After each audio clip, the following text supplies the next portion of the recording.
Hello everyone, I hope you're all fine guys. So I'm back with the another video of Srimad Bhagavad Gita series. So in this video, we're gonna learn about the 12th lesson of Srimad Bhagavad Gita. So let's go. Shrimad Bhagavad Gita के 12वें अध्याय का महात्म्य।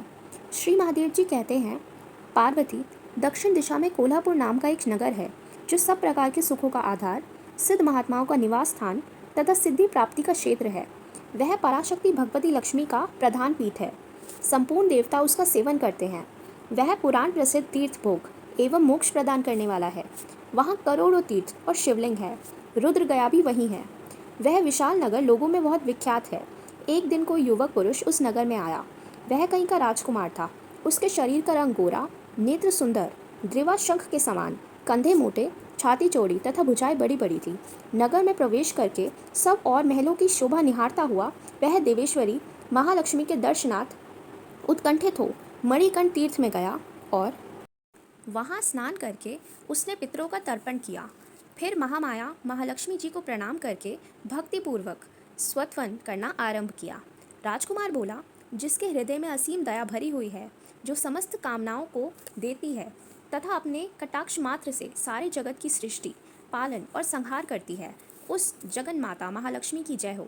जिस शक्ति के सहारे उसी के आदेश के अनुसार परमेष्ठी ब्रह्मा सृष्टि करते हैं, भगवान अच्युत जगत का पालन करते हैं तथा भगवान रुद्र अखिल विश्व का संहार करते हैं, उस सृष्टि, पालन और संहार की शक्ति से संपन्न भगवती पराशक्ति का मैं भजन करता हूँ। कमले, योगीजन तुम्हारे चरण कमलों का चिंतन करते हैं। कमलालय, तुम अपनी स्वाभाविक सत्ता से ही हमारे समस्त इंद्रिय गोचर विषयों को जानती हो। तुम ही कल्पनाओं के समूह को तथा उसका संकल्प करने वाले मन को उत्पन्न करती हो। इच्छा शक्ति, ज्ञान शक्ति और क्रिया शक्ति, ये सब तुम्हारे ही रूप हैं। तुम परासन्वित परम ज्ञान रूपिणी हो। तुम्हारा स्वरूप निष्कल, निर्मल, नित्य, निराकार, निरंजन, अंतरहित, आतंक शून्य, आलंबहीन तथा निरामयी है। देवी, तुम्हारी महिमा का वर्णन करने में कौन समर्थ हो सकता है, जो षट चक्रों का भेदन करके अंतःकरण के 12 स्थानों में विहार करती है। अनाहत, ध्वनि, बिंदु, नाद और कला, ये जिसके स्वरूप हैं, उस माता महालक्ष्मी को मैं प्रणाम करता हूँ। माता, तुम अपने मुख रूपी पूर्ण चंद्रमासा प्रकट होने वाली अमृत राशि को ब्याह करती हो। तुम ही परा, पश्यंती, मध्यमा और वेखरी नामक वाणी हो। मैं तुम्हें नमस्कार करता हूँ। देवी, तुम जगत की रक्षा के लिए अनेक रूप धारण किया करती हो। अंबिके, तुम ही ब्रह्मी, वैष्णवी तथा माहेश्वरी शक्ति हो। वाराही, महालक्ष्मी, नारसिंही, ऐन्द्री, कुमारी, चंडिका, जगत को पवित्र करने वाली लक्ष्मी, जगन माता सावित्री, चंद्रकला तथा रोहिणी भी तुम ही हो। परमेश्वरी, तुम भक्तों का मनोरथ पूर्ण करने के लिए कल्पलता के समान हो। मुझ पर प्रसन्न हो जाओ। उसके इस प्रकार स्तुति करने पर भगवती महालक्ष्मी अपना साक्षात स्वरूप धारण करके बोली, राजकुमार, मैं तुमसे प्रसन्न हूँ। तुम कोई उत्तम वर मांगो। राजपुत्र बोला, माँ, मेरे पिता राजा बृहद्रथ अश्वमेध नामक महान यज्ञ का अनुष्ठान कर रहे थे। वह देव योग से रोगग्रस्त होकर स्वर्गगामी हो गए। इसी बीच में यूप में बंधे हुए मेरे यज्ञ संबंधी घोड़े को, जो समूची पृथ्वी की परिक्रमा करके लौटा था, किसी ने रात्रि में बंधन काटकर कहीं अन्यत्र पहुंचा दिया।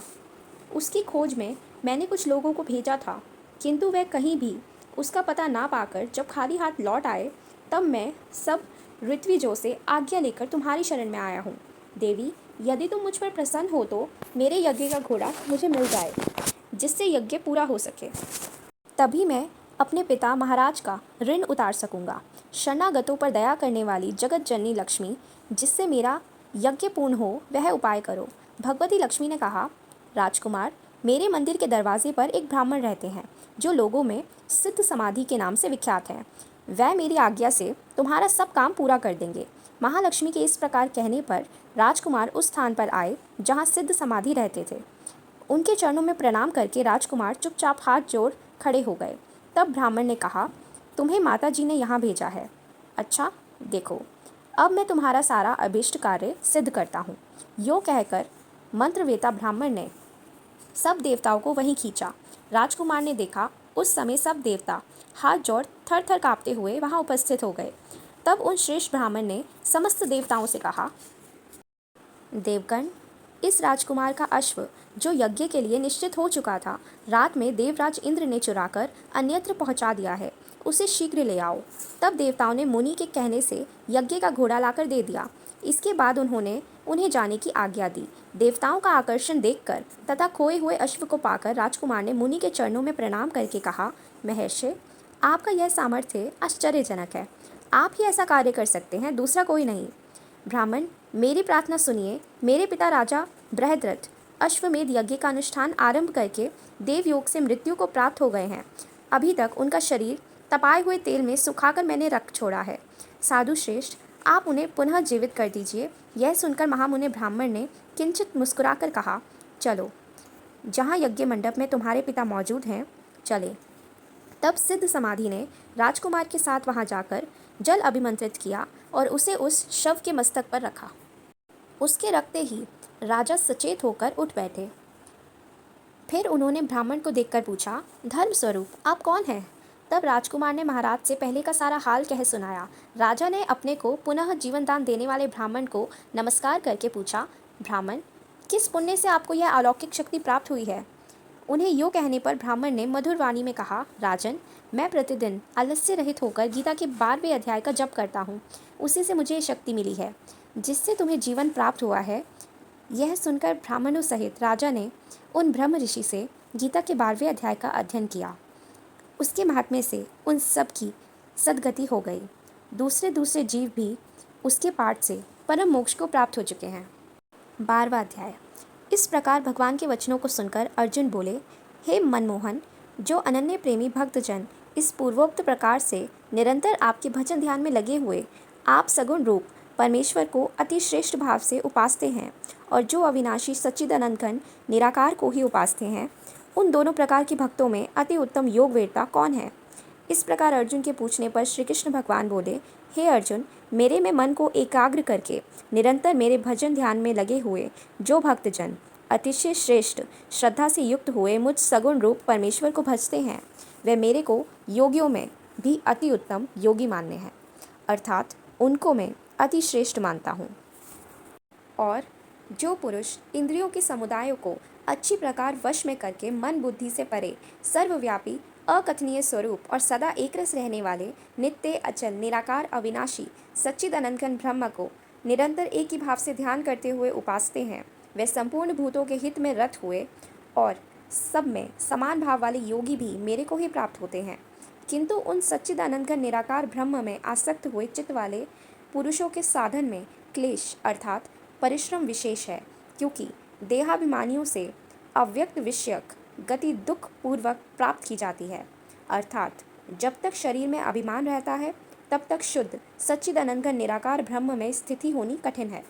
और जो मेरे परायण हुए भक्तजन संपूर्ण कर्मों को मेरे में अर्पण करके मुझ सगुण रूप परमेश्वर को ही तेल धारा के सदृश अनन्य ध्यान योग से निरंतर चिंतन करते हुए भजते हैं।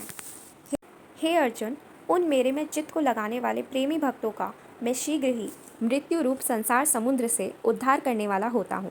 इसीलिए हे अर्जुन, तू मेरे में मन को लगा और मेरे में ही बुद्धि को लगा। इसके उपरांत तू मेरे में ही निवास करेगा, अर्थात मेरे को ही प्राप्त होगा। इसमें कुछ भी संशय नहीं है। यदि तू मन को मेरे में अचल स्थापन करने के लिए समर्थ नहीं है तो हे अर्जुन, अभ्यास रूप योग के द्वारा मेरे को प्राप्त होने के लिए इच्छा कर। यदि तू ऊपर कहे हुए अभ्यास से भी असमर्थ है तो केवल मेरे लिए कर्म करने के ही परायण हो। इस प्रकार मेरे अर्थ कर्मों को करता हुआ भी मेरी प्राप्ति रूप सिद्धि को ही प्राप्त होगा। और यदि इसको भी करने के लिए असमर्थ है तो जीते हुए मन वाला और मेरी प्राप्ति रूप योग के शरण हुआ सब कर्मों के फल का मेरे लिए त्याग कर, क्योंकि मर्म को ना जानकर किए हुए अभ्यास से परोक्ष ज्ञान श्रेष्ठ है और परोक्ष ज्ञान से मुझ परमेश्वर के स्वरूप का ध्यान श्रेष्ठ है, तथा ध्यान से भी सब कर्मों के फल का मेरे लिए त्याग करना श्रेष्ठ है और त्याग से तत्काल ही परम शांति होती है। इस प्रकार शांति को प्राप्त हुआ जो पुरुष सब भूतों में द्वेष भाव से रहित एवं स्वार्थ रहित सबका प्रेमी और हेतु रहित दयालु है, तथा ममता से रहित एवं अहंकार से रहित सुख दुखों की प्राप्ति में सम और क्षमावान है, अर्थात अपराध करने वालों को भी अभय देने वाला है। तथा जो ध्यान योग में युक्त हुआ निरंतर लाभ हानि में संतुष्ट है तथा मन और इंद्रियों सहित शरीर को वश में किए हुए मेरे में दृढ़ निश्चय वाला है, वह मेरे में अपरण किए हुए मन बुद्धि वाला मेरा भक्त मेरे को प्रिय है, जिससे कोई भी जीव उद्वेग को प्राप्त नहीं होता है और जो स्वयं भी किसी जीव से उद्वेग को प्राप्त नहीं होता है, तथा जो हर्ष, अमर्ष, भय और उद्वेग आदि को से रहित है, वह भक्त मेरे को प्रिय है। जो पुरुष आशंका से रहित तथा बाहर भीतर से शुद्ध और चतुर है, अर्थात जिस काम के लिए आया था उसको पूरा कर चुका है एवं पक्षपात से रहित और दुखों से छूटा हुआ है, वह सर्व आरंभों का त्यागी, अर्थात मन, वाणी और शरीर द्वारा प्रारंभ से होने वाले संपूर्ण स्वाभाविक कर्मों में कर्तापन के अभिमान का त्यागी मेरा भक्त मेरे को प्रिय है। जो ना कभी हर्षित होता है, ना द्वेष करता है, ना कामना करता है, तथा जो शुभ और अशुभ संपूर्ण कर्मों के फल का त्यागी है, वह भक्ति युक्त पुरुष मेरे को प्रिय है। जो पुरुष शत्रु मित्र में और मान अपमान में सम है तथा सर्दी गर्मी और सुख दुखादि द्वंद्वों में सम है और सब संसार में आसक्ति से रहित तथा जो निंदा स्तुति को समान समझने वाला और मननशील है, अर्थात ईश्वर के स्वरूप का निरंतर मनन करने वाला है एवं जिस किस प्रकार से भी शरीर का निर्वाह होने में सदा ही संतुष्ट है और रहने के स्थान में ममता से रहित है, वह स्थिर बुद्धि वाला भक्तिमान पुरुष मेरे को प्रिय है। और जो मेरे परायण हुए, अर्थात मेरे को परम आश्रय और परम गति एवं सबका आत्मरूप और सबसे परे परम पूज्य समझकर विशुद्ध प्रेम से मेरी प्राप्ति के लिए तत्पर हुए श्रद्धा युक्त पुरुष इस ऊपर कहे हुए धर्म में अमृत को निष्काम भाव से सेवन करते हैं, वह भक्त मेरे को अतिशय प्रिय है। That's all for today. Thank you very much for listening. Thanks for your time.